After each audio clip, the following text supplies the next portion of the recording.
There is a generation out there, one that may be the last of its kind. This is the story of a generation burdened by dreams, one that refused to grow up. At times, the world around them seemed on the brink of collapse, war, natural disaster, heinous acts of terror, and a pandemic. This is a generation where the imagination prevailed, where relics of plastic were more powerful than the dollar. This is a generation that reversed time, a generation which discovered the greatest gift of all, eternal youth. This is a generation that lived in a magnificent world of toys. And that's how we ended 2021. And with that in mind, this is how we end 2022. Hello folks, my name is Daniel Alcocer, and welcome to the Magnificent World of Toys End of the Year Special. We had a bit of a late start in 2021, despite we featured a diverse group of collectors and artists. We also hit a few shows here and there. Today we will be taking a look back at some of the content we featured throughout the year, as well as taking a look at some deleted scenes and other little fun stuff. So we started off 2022 big with Scott Zillner, who is a man who needs very little introduction. You may recognize him from many television shows such as Pawn Stars, Storage Wars, and others. Scott has a great collection of vintage robots, G.I. Joes, and tons of other cool stuff.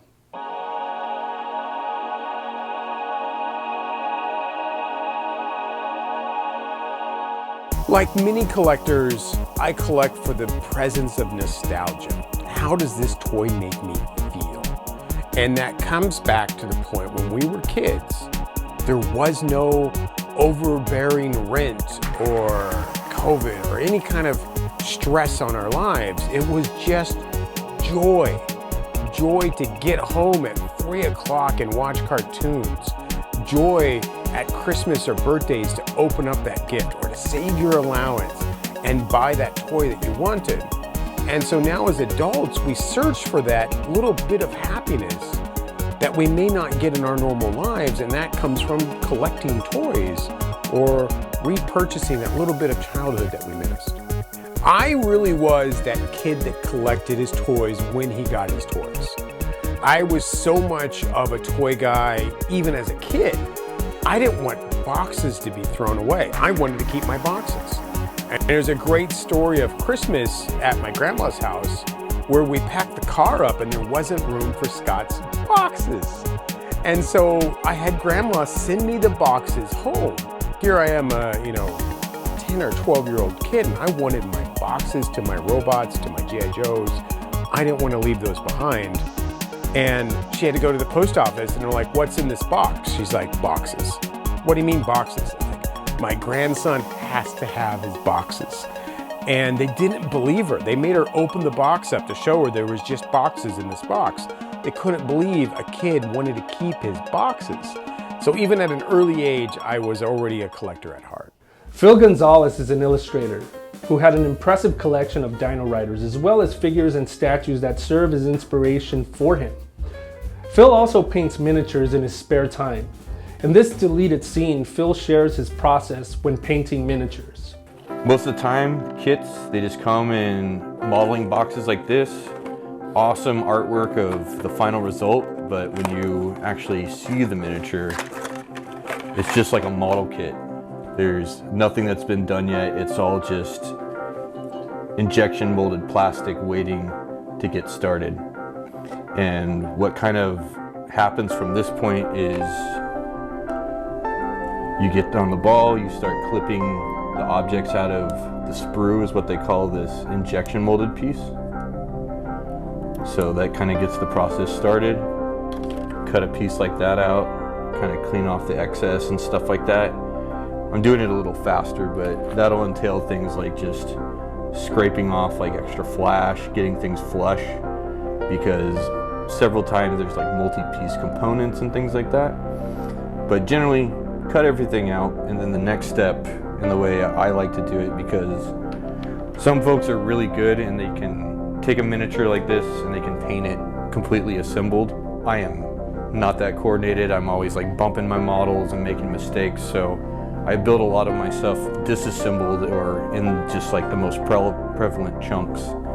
So I'll do something like,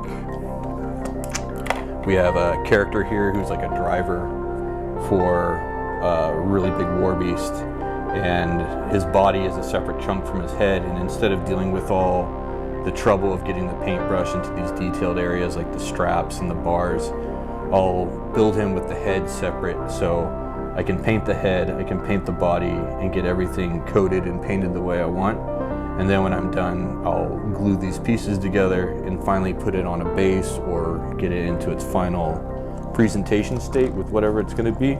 I guess the point I'm trying to make is building it disassembled helps me a lot more in terms of keeping all these pieces organized, getting a really nice end result where, you know, I'm not getting paint on the wrong pieces, I'm getting a lot of my blockouts of color and stuff worked out correctly, and I don't get to see it all put together, the final result, as soon as I'd like, but ultimately, like, it comes out a lot more to my liking, so. I first met Brooke Weston at DesignerCon 2021, and I knew that was somebody that I wanted to profile early 2022.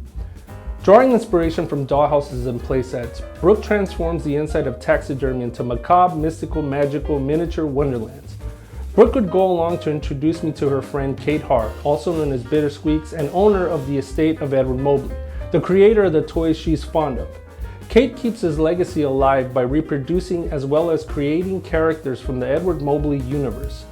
Kate would then introduce me to Evie Yapeli, also known as Show Pigeon. Evie, a collector and artist herself, is a prolific OC tattoo artist who draws inspiration from that of which she collects, that being Kewpie dolls. This trio of incredible, diverse, and talented artists are known as the Storybook Cult. I remember being really young and reading books and always just dreaming that I could make whatever scenery or characters was in the book three-dimensional. So I think when I found doing three-dimensional work later in life, it really spoke to me because it was like a play thing. It's like a play set.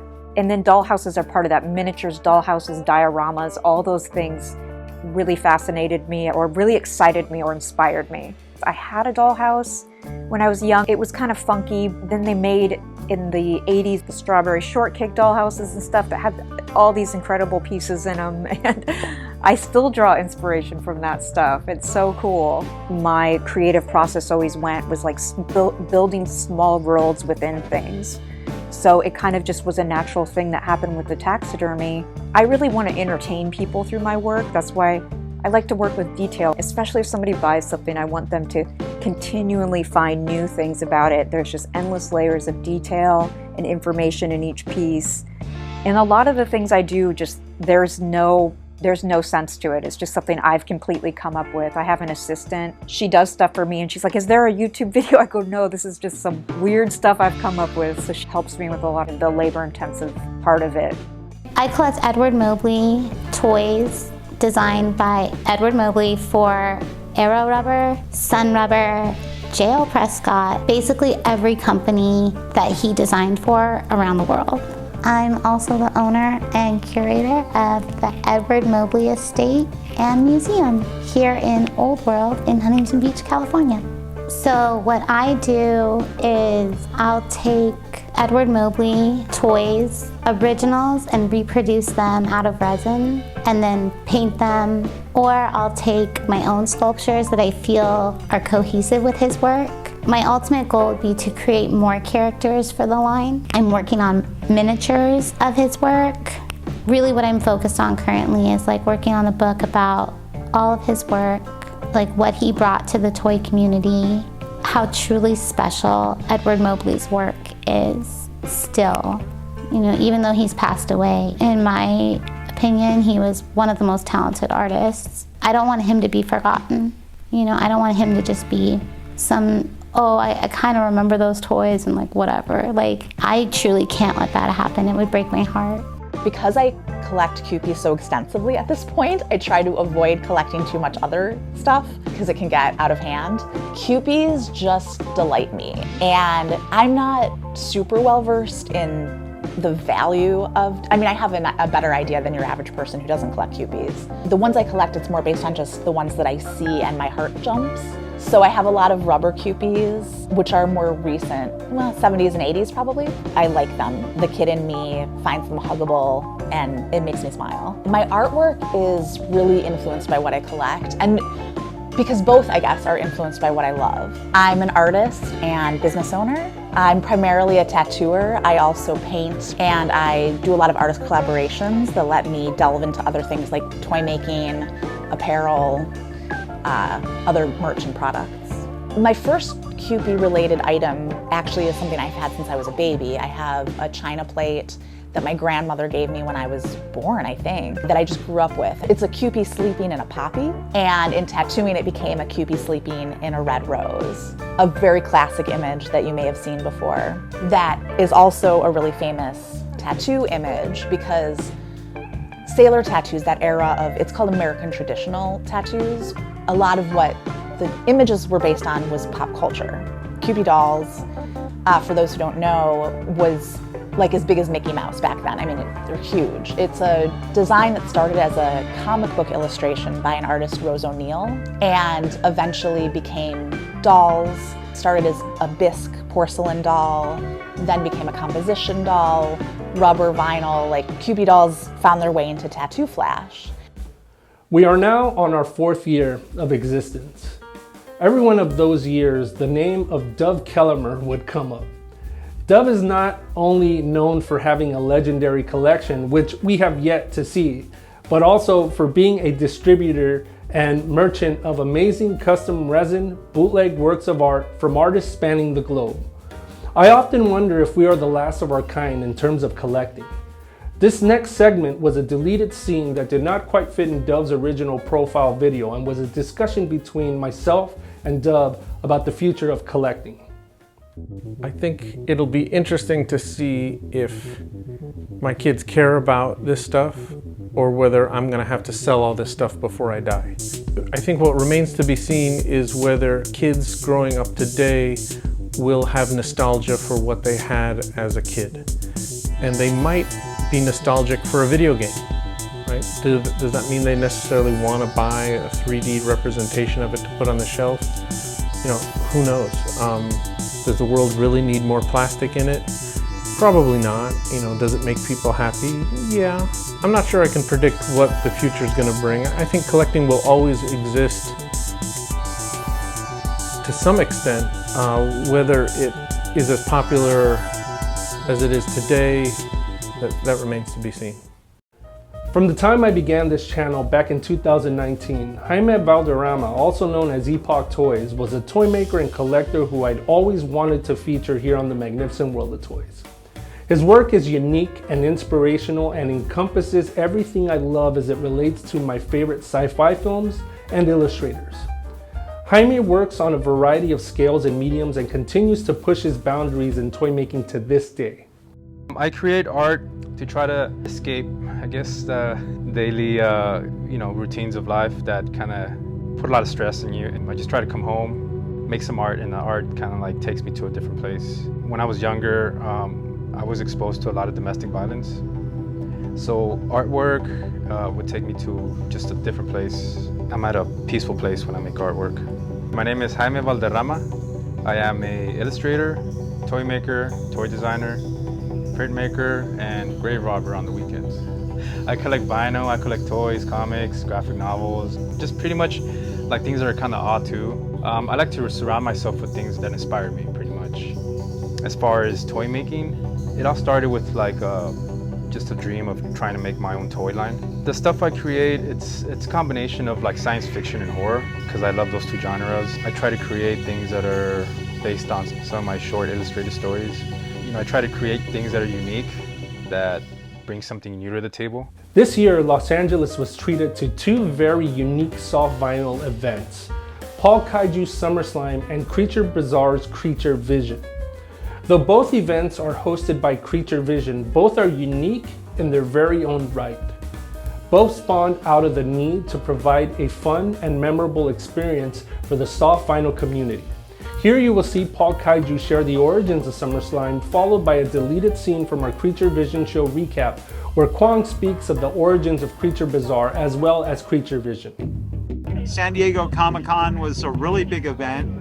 A lot of people I worked with at Comic-Con, it was a table of 10 artists, and finally that ended. The owner of the table decided he wanted us to spread out like daffodil seeds and do other things.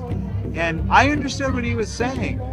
And so we decided that maybe a lot of people don't go to Comic-Con for, it got really commercial. There was a lot of very interesting things that I saw, like upper toy execs coming to visit independent artists, but I really felt like a lot of independent artists were chased out. So we decided to do SummerSlam. I don't want people stressing out, and SummerSlam has always been about a good vibe environment where people at least come away with something. Come away with talking to friends, or coming away to exchanging information, or networking, or just having a good time. So that's what it's all about in the bottom line of everything. Friendship and love and fairness and a good environment. Because a lot of shows now are just simply stress. And I don't think people that buy your product deserve that. It's a lot of hard work. I stress out within myself. I'm learning to deal with my own stresses. That's all on me. But you make it great. You all make it so fun and worth it to me to do these events and keep it going and keeping the selfie scene alive and original and fresh, and showing that artists can work together quite comfortably and enjoy each other's company and enjoy each other's pieces as well. I think that's what we need a little more of in the community. And I think that's the message we're trying to really send. It's like, it's all inclusive, it's, you show up to support it, be a part of it. That's what we want. We want us to all get along, and we want to work together, because we want to inspire each other. And that's where all this work comes from. The need for inspiration. The initial version of Creature Vision, Creature Bazaar was sort of birthed out of, I guess there's a void that was sort of felt within the soft vinyl toy community, and I got together with a bunch of the other makers and we decided to do something together. And that initial idea was sort of to have our own little convention. And then due to the pandemic, that kind of put that idea on hold. So then we sort of became like an online sales platform to help a lot of international artists that had difficulty shipping and getting their product out to their fans within the United States. We were just there as like a support system for them. And then as the pandemic moved on and events started happening again, we sort of became our own little like event space within Decon. And then the Decon at a certain point was like helping, they basically wanted people to sort of join the platform of Pop Shop. And myself and the other guys had very little interest in sort of appearing on camera.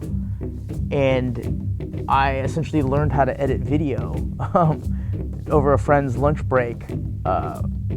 Like he had like a 45-minute lunch break, and so we took 30 minutes of that and he showed me how to like cut clips together in Premiere. And that was sort of like how we came about making our Pop Shop Live videos, which eventually evolved into Creature Vision, because we felt that like we want more people to kind of see what we were doing, and we thought doing it live would be really fun and exciting.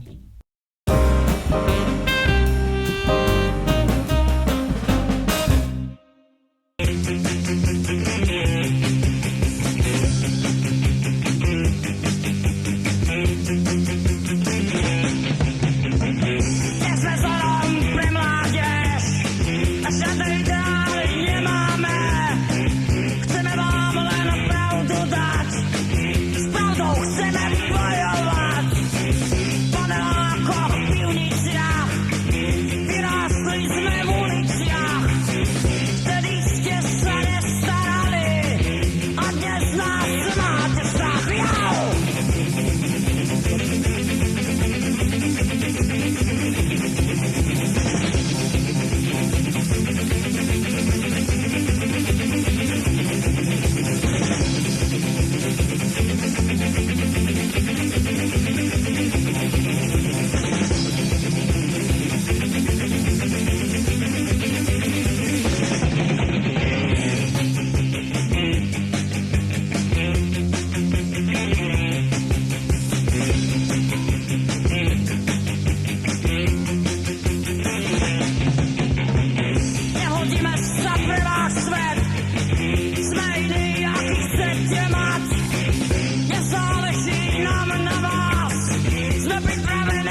chceme politikou, to jiní ti nevedia.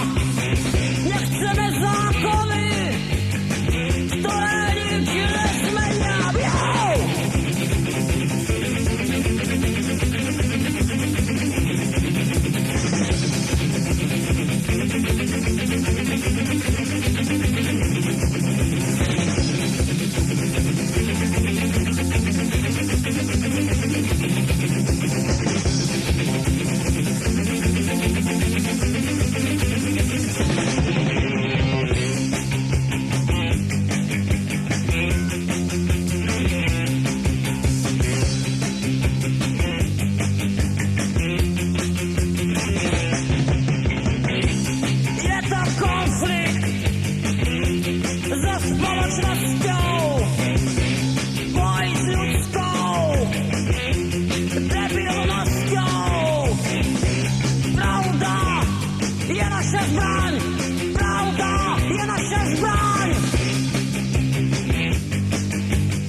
While we caught a glimpse into the awesome world of super robots earlier in the year with Scott Zillner, Pilo Crisostomo took us further into this magnificent world.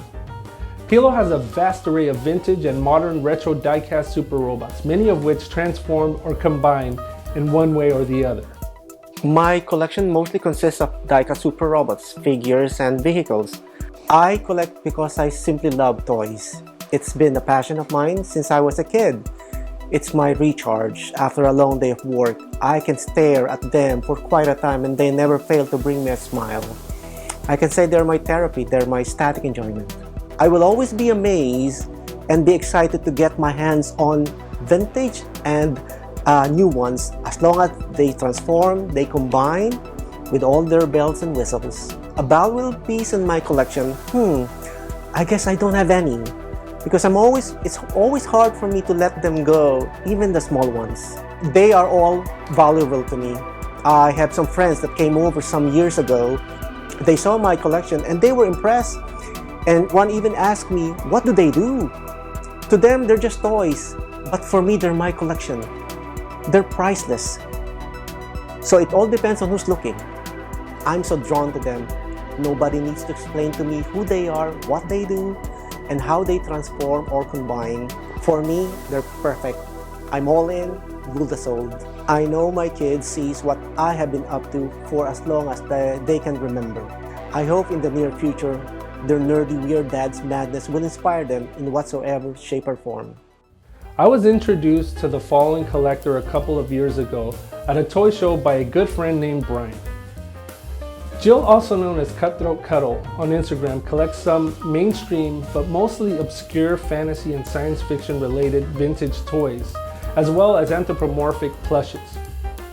Her army builds, along with her unique ways of displaying her collection, are the stuff of much praise across social media. In this deleted scene, Jill talks about how she doesn't understand why society finds collecting other things more acceptable than toys. There's so many things that people collect, right? And like me, for instance, I collect several different things and I don't get the same reaction to like a collection of t-shirts or a collection of books or a collection of literally anything else. I feel like is so much easier for outsiders to receive than the toys. And I've been thinking a lot about it and I can't really come up with a reason why that is, but all that is to say that, you know, yeah, it is a little funny for when people that don't collect discover this part of my personality. And that's kind of tough too, because I feel like it's such a deep expression of who I am as a person to, you know, not to be too much of a bummer, but it's like kind of funny to see that it's so easily misunderstood. So again, I guess that's why like having the online community is such a big deal. It's like, you know, wonderful people will interact with the collection and give you some positive feedback for something that you would be doing anyway, despite all like the just not totally mainstream aspects about it. Horror, 1/6 scale hot toys, comics, comic art, and soft vinyl. That sounds very similar to the stuff I collect. Chances are, if you're into that stuff, you'll find someone on social media who collects that stuff too. John Tracy is a gentleman I met on Instagram who has similar tastes to mine. The only difference is his collection is mine multiplied by 5. Not so much in terms of quantity, but in quality. I'm John Tracy, and I collect a lot of stuff. I collect toys, comics, art, posters, 1/6, a lot of hot toys, sideshow, custom pieces from people who work in the movie monster makeup industry. I've always loved comic books, and that's really what got me into it. Collecting comic books, and I read my comic books. I'm not one of the guys that just bought them as like an investment. I actually like to read comic books. And then from that, there was toys, and I'd start buying those. And then I think everybody kind of takes that break around high school time, or right when they get out of high school. So I definitely had that. And then I started picking up the toys heavily again when NECA started releasing a lot of horror stuff. So I go to Frank & Sons and go to there's a lady there called the NECA lady, and she really got me into collecting again. And then from there, it went to hot toys. An overall goal for me collecting, I'd say no. I just enjoy it. I enjoy the communities a lot, especially when the pandemic happened. It's just, you needed some type of, way to connect to people, and collecting is good with that, and it's good, we're kind of the first generation of collectors that had social media. So it's pretty interesting. I just, just like collecting, and I dabble in so many different things that, I like everything. Our final profile of the year came as a total surprise. As a filmmaker, you really have no idea what it means to be in the presence of such Hollywood royalty as Brian Levant. I grew up watching Happy Days, and Jingle All the Way is one of my favorite Christmas films of all time. It was very difficult not to geek out while being in his presence, and it took every ounce of discipline in me to stick to the program while producing his collector profile. Brian is one of the nicest, down-to-earth individuals I have ever met, and his profile has been a pivotal point in my career. In this deleted scene, having been collecting for more time than most of us, Brian talks about how toy hunting has evolved over time. There are things that are more fondly remembered for their acquisition, things that you did look for years in the pre-eBay era. Today, if you decide you want something, you don't have to schlep around to toy stores or musty basements in antique stores in rural Wisconsin to turn them up. You can just go on eBay, type it in, and you're pretty much assured of finding something. Whether or not you can afford it is a different matter. It seems like the world is opened up, but for those who consider themselves hunters and gatherers, the process isn't as satisfying as it once was. I hope you have enjoyed what the magnificent world of toys has had to offer on this our 4th year. You all make this worthwhile. It's a privilege to be able to do this, and you can't put monetary value on what we learn and how we are inspired by the collectors, artists, and entities that open their doors for us. I'm looking forward to what 2023 brings, and I hope you are too. May those who play never gray. Take care. This was Roger Daniel Alcocer for the Magnificent World of Toys. Happy New Year. 私たちは探す、見つける、喜ぶ、そしてそれを繰り返す。私たちは作る。私たちの手で、頭で、魂で、確実に来る終わりの日に私たちの創造物は共についてきてくれるだろうか。それか別れを選ぶだろうか。もしそれらが話せるのなら、私たちについて語るだろう。私たちはそれらを作り、それらは同時に私たちを作った。それらは私たちに喜びを、目的を、そして最高の贈り物を与えてくれた永遠の若さ。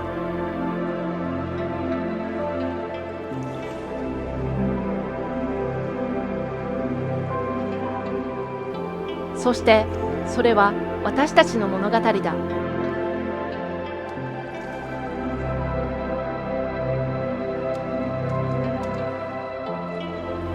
世界は私たちがどんな人間であるか、そしてどんな人間であったか知る必要がある。